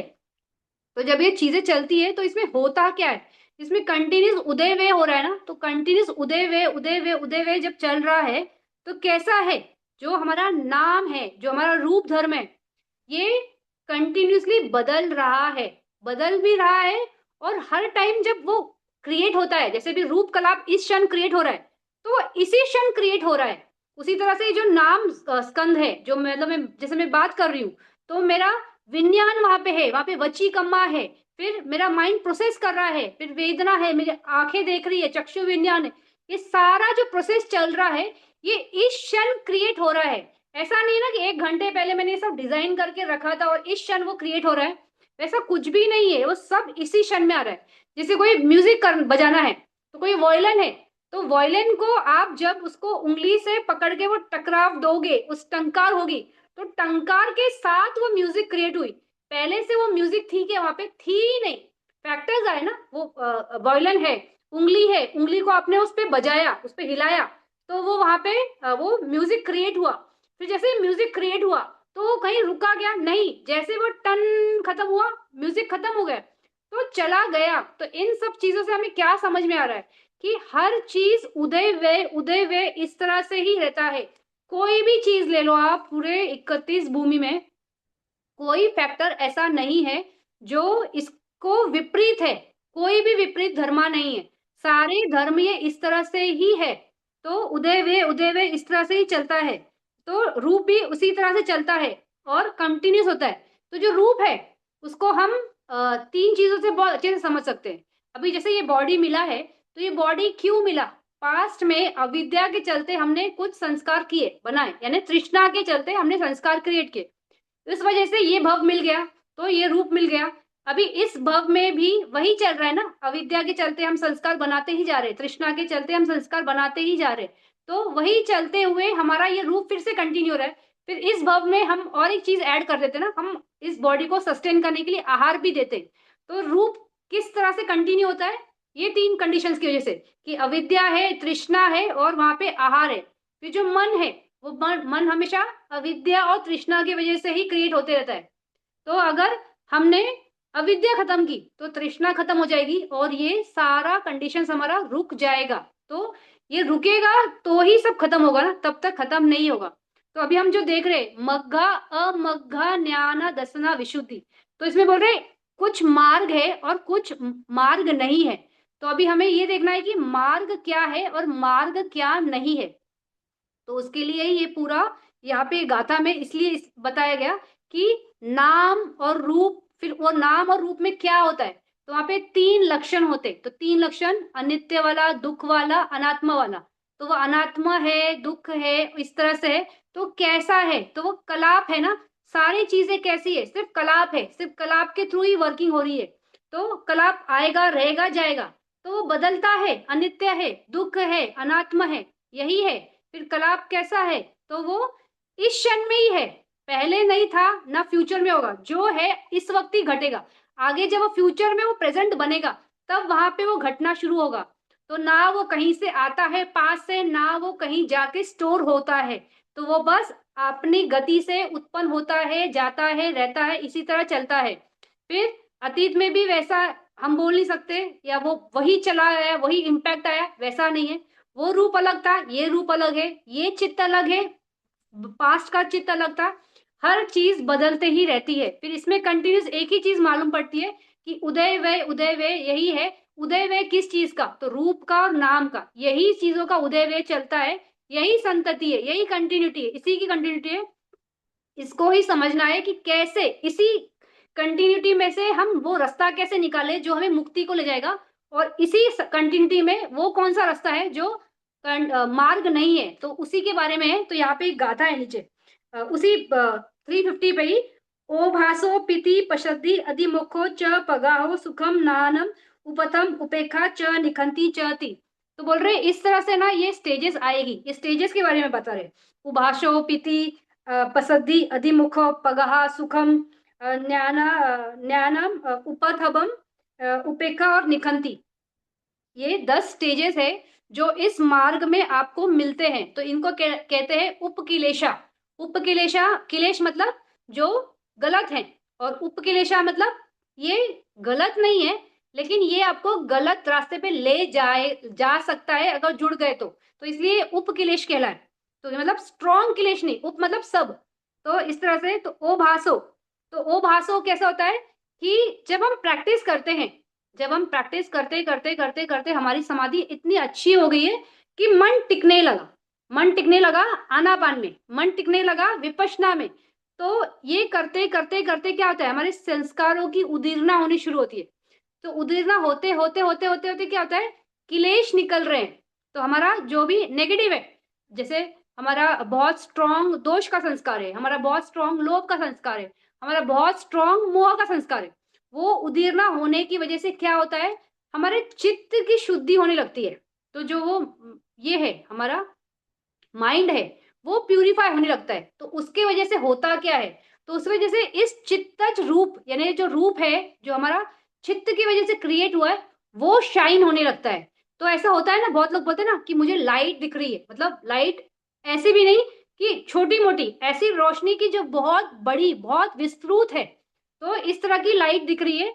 और ये डिपेंड करती है आपके क्वालिटी ऑफ इस पे कि आप कितने तीक्ष्ण तरीके से वो उदयवेय को देख रहे हो। जितना शार्प आपका नॉलेज होगा इस उदयवेय को देखने में, उतना शार्प आपका वो लाइट जो भासित हुआ है ना वो दिखेगा।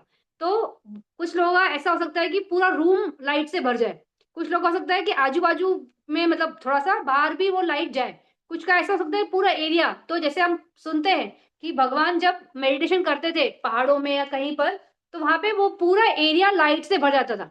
तो इतना स्ट्रॉन्ग क्या है उस बॉडी का, चित्त का रिफाइनमेंट है कि वो इतना लाइट वहां पे क्रिएट हो रहा है। अभी उनका जो लाइट है वो सब उनका कैसे वो विपश्यना करते हुए पूरा जो भव चक्रों को तोड़ते हुए उनका वो क्वालिटी था।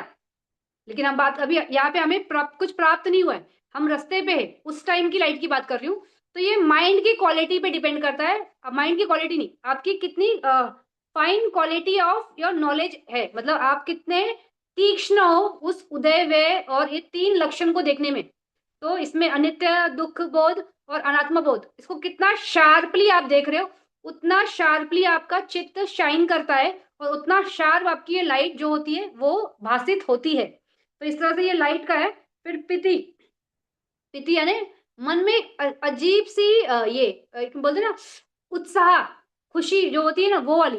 तो पिति वो होती है जो जब जैसे हमको कोई बहुत अच्छी जैसे मैं एक्सपेक्ट कर रही हूँ कि मैं क्लास में फर्स्ट आऊं, और मुझे मालूम है कि फोन जैसे फोन बजा, तो फोन बजा और मैं देख रही हूँ कि सर ने मुझे कॉल किया, तो सर कॉल कर रहे हैं इसका मतलब वो मुझे गुड न्यूज देने वाले, मुझे गुड न्यूज मिली नहीं है, बट शायद वो मेरी ही न्यूज है, मतलब मुझे ही बताना चाहते हैं, इस तरह का कुछ है। तो उसमें कितनी खुशी होती है, हम जानते हैं ना, जैसे हमने कुछ मेहनत की है तो हम जानते हैं कि हमारी इस मेहनत का ये फल मुझे मिलने वाला है। तो वो एक मिला नहीं है लेकिन मिलने से पहले की जो खुशी होती है ना वो पीती होती है। तो मन यहाँ पे बहुत बहुत एक खुशी में होता है कि मुझे कुछ प्राप्त होने वाला है। तो हमने जब पीति के बारे में बात किया था तो मैंने बताया था वहां पे 5 टाइप की पीति होती है। एक शूद्रिक पीति होती है, मतलब एक ऐसे ये हमारे रोए खड़े हो जाते हैं। फिर एक ऐसे बॉडी में ऐसा ये पूर्णा होती है कि पूरा बॉडी एक बहुत विशाल जैसे लग रहा है, फिर ऐसा होता है कि नहीं बॉडी ऊपर उछल रहा है। तो इस तरह से अलग अलग अलग अलग टाइप की पीति आपको महसूस होती है। फिर पसद्दी, पसद्दी यानी मन की एक प्रशांत अवस्था, मतलब एकदम ठहराव। तो यहाँ पे जो हमने चेतसिक किए थे तो उसमें हमने चित्त ये काया पसद्दी चित्त पसद्दी ऐसा हमने देखा था। तो पसद्दी मतलब उसकी एक ठहराव, इतने शांति, मतलब हलन चलन ही नहीं है, इतना उस ऑब्जेक्ट के साथ मन रहता है, तो वो भी अवस्था आती है। फिर अधिमोखो, अधिमोखो यानी मतलब जो हम कर रहे हैं, जो हम लक्षण देख रहे हैं, अनित्य है, दुख है, अनात्म है, उसमें बहुत स्ट्रांग एक श्रद्धा होती है कि ये मतलब मेरा माइंड जो इस चीज के साथ है ये मुझे मुक्ति की तरफ लेके जाएगा या मैं मुक्ति की तरफ बढ़ रही हूँ, बढ़ रहा हूँ। तो बहुत स्ट्रांग वहां पे आपका अधिष्ठान हो जाता है, अधिमुख है ना अधिष्ठान होता है। तो ये नॉर्मल वाला अधिष्ठान नहीं है, ये बहुत स्ट्रांग और बहुत ही कुशला और पूरा श्रद्धा से भरा हुआ अधिष्ठान होता है। तो इस टाइप का एक अधिष्ठान होता है। फिर पगाहो, पगाओ यानी मेहनत, यानी मन उस टाइम पे इसी आलंबन के साथ रहे, जो हम देख रहे हैं तीन लक्षण देख रहे हैं उसी के साथ बना रहे, मन इस आलंबन को छोड़े नहीं, यानी विपश्यना करना आप छोड़ो नहीं, उसी के साथ रहो, बने रहो, बोर नहीं होगे, मतलब आलस नहीं आएगा, कुछ भी नहीं, उसी के साथ लगे रहना, उसे बोलते पगाह। फिर सुखम, सुखम यानी बहुत सुख, एक ऐसा सुख जो पहले कभी आपने शायद अनुभव भी नहीं किया है, ऐसा एक सुख होता है। फिर ज्ञान, ज्ञान यानी ये ज्ञान। तो जब हम जैसे बोलते हैं ना अ, ये हमारा विपश्यना की जो नॉलेज है या विपश्यना का जो ज्ञान है, वो इतना शार्पली उस 3 लक्षण को देखता है कि उससे वो ज्ञान आपको अभी भाषित होगा, यानी किसका, मग्ग फल का बात कर रही हूँ, तो वो आगे आएगा, तो उसमें बहुत क्लैरिटी, यानी क्लैरिटी किस चीज की होती है उस क्षण में जब ज्ञान आता है, तो ज्ञान में आपको ना उदय और व्यय ये बहुत स्पष्ट मालूम पड़ता है कि इस वक्त ये कलाप उत्पन्न हुआ, भले वो ना रूप का होगा, नाम का होगा, जिसका भी होगा, तो उत्पन्न हो रहा है, फिर वो जा रहा है, यानी उदय भंग, उदय भंग, ये जो है ना, ये बहुत क्लियर आने लगता है ये ज्ञान के स्टेज पे। फिर ये क्या ना, उपठानम, उपठानम यानी यहाँ पे माइंड बहुत ही स्थापित होता है उस आलंबन के साथ। तो जैसे बोलते हैं ना कि सुमेरु पर्वत कैसे ना, वो बहुत स्थापित है, उसके आजू बाजू पूरा हमारी ये पृथ्वी है, फिर ऊपर के ये जो तावा तिमसा और ये जो देवा वर्ल्ड है वो उसके साथ है, फिर नीचे के लोग है, तो ये बीच में है। तो हमारा माइंड उस तरह से उस ऑब्जेक्ट के साथ बहुत स्ट्रांगली स्थापित होता है। फिर उसके बाद है उपेक्षा। तो उपेक्षा में विपश्यना उपेक्षा और एक अवजना उपेक्षा होती है। तो विपश्यना उपेक्षा यानी क्या, तत्र मज्जता, मतलब माइंड की इतनी सटीक या इतनी बैलेंस्ड अवस्था होती है वो, कि आप वो ऑब्जेक्ट को छोड़ते ही नहीं हो, मतलब मन एकदम विदाउट रिएक्टिंग वो उस ऑब्जेक्ट के साथ रहता है। ऑब्जेक्ट कौन सा है यहाँ पे, 3 लक्षण वाला, अनित्य, दुख और अनात्मा, उसके साथ ही वो बहुत ही बैलेंस्ड अप्रोच के साथ वहां पे काम करता है। फिर वहां पे अवजना, अवजना यानी अवजना उपेक्षा यानी कि क्या है, कि आपका माइंड जो है वो उस उपेक्षा की तरफ ही मुड़ा हुआ रहता है, यानी उसको छोड़ता नहीं है, इतना स्ट्रांग होता है। फिर निखांति, निखांति यानी ये अटैचमेंट, यानी जब ये अवस्थाएं होती है या ये जब स्टेजेस आती है, तो कौन सी, जो लाइट दिख रही है, पिति हो रहा है, फिर प्रशुद्धि हो रही है, अधिमुखा हो रहा है, फिर वहां पे बहुत हम स्ट्रॉन्ग प्रैक्टिस कर रहे हैं, फिर ये सुख है, ज्ञान, ज्ञान है, फिर ये हमारा स्थापित हुआ है मन। तो इन सब में क्या होता है, वहां पे एक निखंती, निखंती यानी कि ना एक बहुत ही सूक्ष्म वहां पे एक तृष्णा होती है कि मुझे कुछ मिलने वाला है, मुझे कुछ मिलने वाला है। तो उस वक्त ऐसा मन को ये लगता नहीं है, लेकिन कि ये तृष्णा है, उसको लगता है ये मेरा विपश्यना में जो बोलते हैं ना मन रत गया, यानी उसमें रम गया, इस तरह का उसको लगता है कि मेरा ये विपश्यना के प्रति जो ये है, जुड़ाव है, जो रमना है, वो विपश्यना की वजह से हो रहा है, इसमें मेरा कोई नेगेटिव फैक्टर नहीं है। लेकिन वहां पे बहुत सूक्ष्म ना तृष्णा होती है कि जो हो रहा है कि बहुत अच्छा हो रहा है, मतलब ये जो स्टेजेस आती है ना कि लाइट दिखता है, पिति होती है, सुख होता है, फिर उपेक्षा होता है, फिर ये अधिष्ठान होता है कि इसके साथ ही चलेंगे, फिर वो मन उसको पकड़ के रखता है, पगाह होता है, ज्ञान होता है। तो ये सब में स्टेजेस, ये सारी स्टेजेस है, तो ये सारी स्टेजेस जब आती रहती है, आती रहती है, आती रहती है, तो मन ना एक सूक्ष्म लेवल पे ना इसके साथ चलते ही रहता है, मालूम नहीं पड़ता है। तो गुरुजी बोलते हैं ना, इसलिए ना अपना समता को चेक करते रहना, समता है क्या, कि मतलब अब बहुत उत्साहित होते जा रहे हो क्या, अरे क्या हो रहा है, क्या हो रहा है, मुझे तो मिल ही गया, मुझे तो प्राप्ति हो गया, ऐसा चल रहा है क्या, अगर ऐसा हुआ तो दिशा उल्टी हो गई, मतलब वो मार्ग नहीं है, वो अमार्ग है। तो हम यहाँ पे बात कर रहे हैं मग्गा अमग्गा, यानी मार्ग और अमार्ग। तो ये जो सारी है ना ये स्टेजेस आती है, लेकिन ये सारी स्टेजेस हमारा हमें कहीं और ना ले जाए, इस पे ध्यान देना है। तो अभी यहाँ पे इसको उपकिलेशा बोला है। तो उपकिलेशा वही बताया ना मैंने कि उपकिलेशा इसको क्यों बोला है, क्योंकि इसमें थोड़ी सी ना अशुद्धि होती है। तो अशुद्धि कैसे होती है कि ये एक्चुअली अकुशल धर्मा नहीं है, ये स्टेजेस है आपके इस मार्ग पे। कौन से मार्ग पे, निब्बाना के मार्ग पे ये स्टेशन आएंगे ही आएंगे, कि लाइट भी दिखेगी, शांति भी महसूस होगी, पिति भी होगा, मन बहुत स्थापित रहेगा, लक्षणों को भी देखेगा, ज्ञान भी होगा कि ये क्या है, और एक अजीब सी खुशी होगी, सब होगा। लेकिन अगर आप ने वहां पे अपना क्या बोलते समता खो दी, तो यहाँ पे समता खोते ही ये होगा कि वहां पे आपका दिट्ठी आ जाएगा, मान आ जाएगा। दिट्ठी इसलिए कि गलत धारणा हो जाएगी कि मुझे कुछ प्राप्त हो गया। वो जो लाइट देखा ना, बहुत लोगों को होता है कि मैंने पा लिया, श्रोतापन बन गया। ऐसे बहुत लोग बोलते भी है कि मैं श्रोतापन हूँ। तो बोलते किस लिए, तो वो कुछ बोलते हैं कि मुझे भंग अवस्था आ गई इसलिए मैं श्रोतापन हूँ। कोई बोलता है मुझे लाइट दिख गई इसलिए मैं श्रोतापन हूँ। तो ये सब स्टेशन है, ये अवस्था नहीं है। जब वहां पे पहुंचोगे वो अलग है। तो इस तरह से यहाँ पे दिट्ठी आती है। फिर एक मान होता है ना कि पूरे हॉल में सिर्फ मुझे ही लाइट दिखी, तो टीचर को भी जाके बोलेंगे टीचर मुझे लाइट दिखी, लाइट दिखी। टीचर बोलेगी हाँ ठीक है काम करो। फिर भी वो समझता नहीं, उसको लगता है कि बस मैं ही हूँ, बाकी तो सब ऐसे ही बैठे, मैंने काम कर लिया, मुझे ही मिल गया। तो यहाँ पे दिट्ठी माना और ये हमारा अकुशल धर्म शुरू हो जाता है। तो यहाँ पे ये बहुत बारीक है। मतलब एक फर्स्ट टाइम मेडिटेटर जो कर रहा है और जो पहली बार ये सब अवस्था में से जा रहा है, उसके लिए बड़ा मतलब मैं बोलूंगी इजी है फिर भी, कि वो शायद गलत समझ जाए या गलत उसको माइंड में धारणा आ जाए। लेकिन ऐसा बहुत बार देखा गया है, जो बहुत सालों से कर रहे हैं, मतलब बहुत प्रैक्टिशनर्स है, वो भी इसको गलत धारणा में ले लेते हैं और वो गलत मार्ग पे चले जाते हैं। तो इसलिए ये मार्ग और अमार्ग का विशुद्धि बोला गया है। अगर आप ये जो स्टेजेस आए, जो हमारे सारे के सारे आए, ये आते हैं, और इनके आते हुए अगर आप यहाँ से हटते हुए नहीं हटोगे और विपश्यना को साथ ही जुड़े रहोगे, तो आप मार्ग पे हो, यानी आप जा रहे हो निब्बाना की तरफ। लेकिन आप अगर इनसे जुड़ गए और ये समझ लिया कि मुझे तो मिल गया, यानी मैं श्रोतापन बन गया और मुझे फल भी प्राप्त हो गया, और मैं फिर वो क्या होगा, अपना कम्मठान छोड़ देगा, काम करना बंद कर देगा। तो ये अमार्ग हो जाएगा। यानी मार्ग मार्ग तो छोड़, मतलब डेस्टिनेशन तो छोड़ ही दो, आप गलत रास्ते पे चले गए और अब डेस्टिनेशन पे पहुंचोगे ही नहीं। तो इस तरह से ये अमार्ग कहलाता है। तो हमने आज देखा कौन से, हमने ज्यादा नहीं देखे आज, हम इसमें एक्चुअल में 7 है, ठीक है, हम 7 पूरे नहीं कवर करेंगे आज। हमने देखा शील वाला, फिर चित्त विशुद्धि, दिट्ठी विशुद्धि, शंका और मार्ग अमार्ग। तो इस तरह से 7 में से हमने आज 5 देखे, तो हम यहीं पे रुकेंगे। इसमें से जो पहला वाला है, शील विशुद्धि और चित्त विशुद्धि, ये दोनों क्या है, एक फाउंडेशन बनाते यहाँ पे।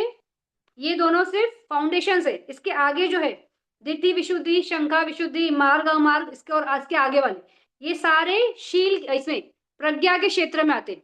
जो पहला वाला है वो सिर्फ शील के क्षेत्र में आता है, दूसरा वाला चित्त वाला सिर्फ समाधि के क्षेत्र में आता है, और उसके आगे के जो 5 है सारे प्रज्ञा में आते हैं। तो अभी हमने आज 5 कंप्लीट किया।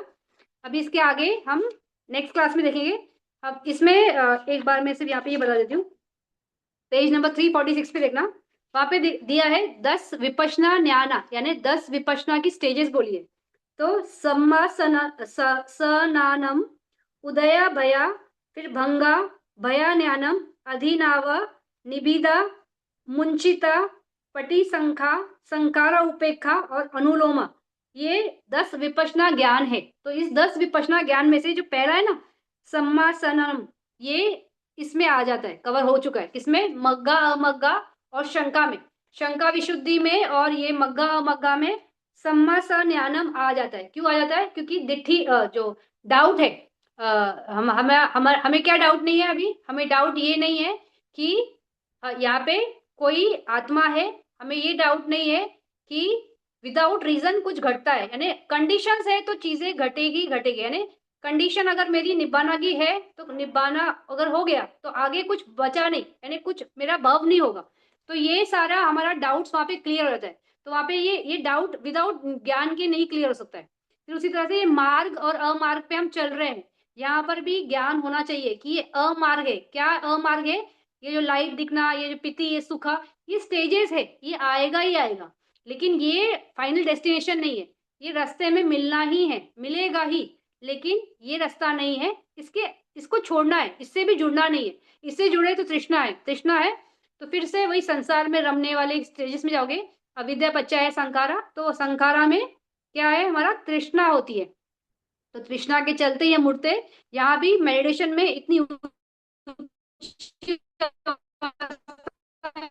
पहुंचे, लेकिन तृष्णा की वजह से रास्ता बदलता और साइड चले गए, तो वो नहीं होना चाहिए। तो अभी हम विशुद्धि मग्गा देख रहे हैं। हमने 5 विशुद्धि कर ली और उसमें हमने एक ही विपश्यना न्याना किया, सम्मा सम्मा सम्मा सना न्याना, और आगे जो 9 है, वो जो 9 है वो आगे की 2 विशुद्धि में कंप्लीट हो जाते हैं, तो वो अगले क्लास में देखेंगे क्योंकि बहुत हेवी हो जाएगा। तो अभी रुकते हैं, अगर कोई प्रश्न है तो आप पूछ सकते हो, नहीं तो नेक्स्ट क्लास में मिलेंगे। कोई प्रश्न नहीं है? ठीक है, अगले क्लास में मिलते हैं। Thank you for joining. शुभ रात्रि, अगले क्लास में मिलते हैं। Thank you.